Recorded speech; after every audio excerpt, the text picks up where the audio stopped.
Halo, selamat datang di Kuklova. Menyambut bulan Ramadan, aku akan share 3 resep bumbu dasar masakan, bumbu putih, bumbu merah, dan bumbu kuning. Teman-teman wajib banget stok ketiga bumbu dasar ini supaya masak-masak untuk sahur ataupun berbuka jadi lebih praktis.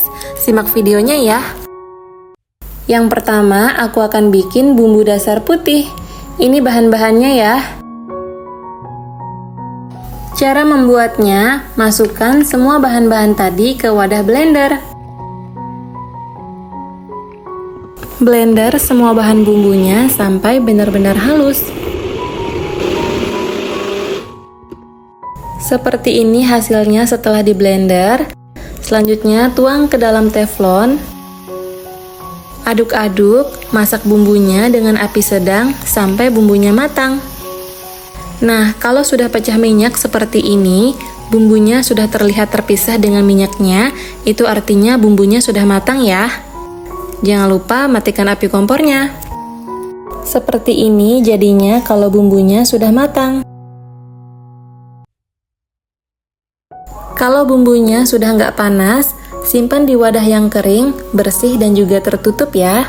Bumbu dasar putih ini cocok digunakan untuk masak nasi goreng, semur daging, opor putih, sayur lodeh, bihun goreng, mie goreng, capcay, sayur sop, sop ayam, sop daging, dan lain-lain.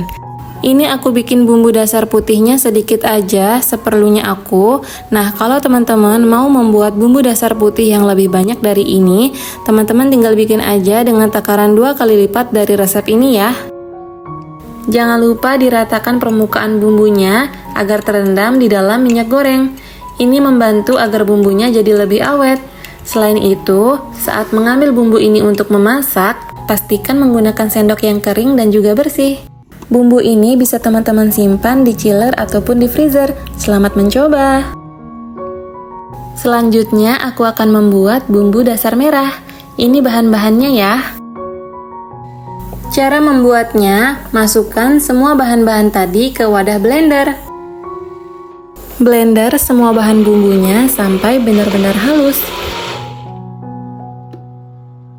Selanjutnya, tuangkan bumbu yang sudah dihaluskan tadi ke dalam teflon.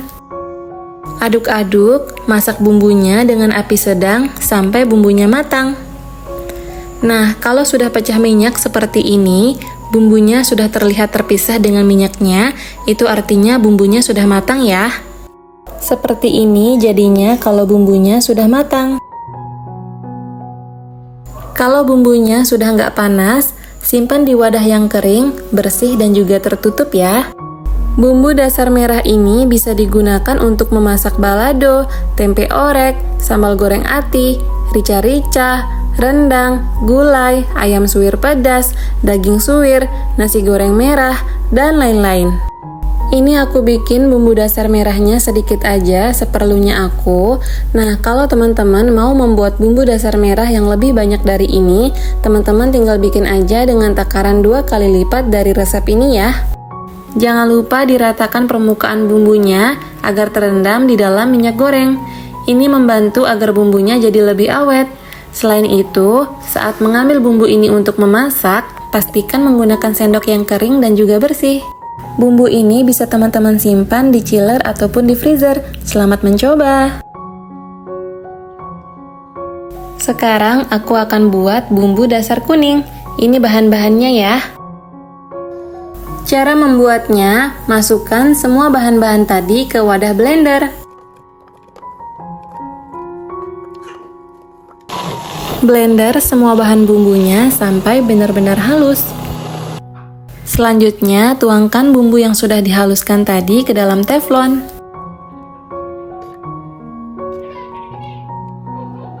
Aduk-aduk, masak bumbunya dengan api sedang sampai bumbunya matang. Nah, kalau sudah pecah minyak seperti ini, bumbunya sudah terlihat terpisah dengan minyaknya, itu artinya bumbunya sudah matang ya. Kalau bumbunya sudah nggak panas, simpan di wadah yang kering, bersih dan juga tertutup ya.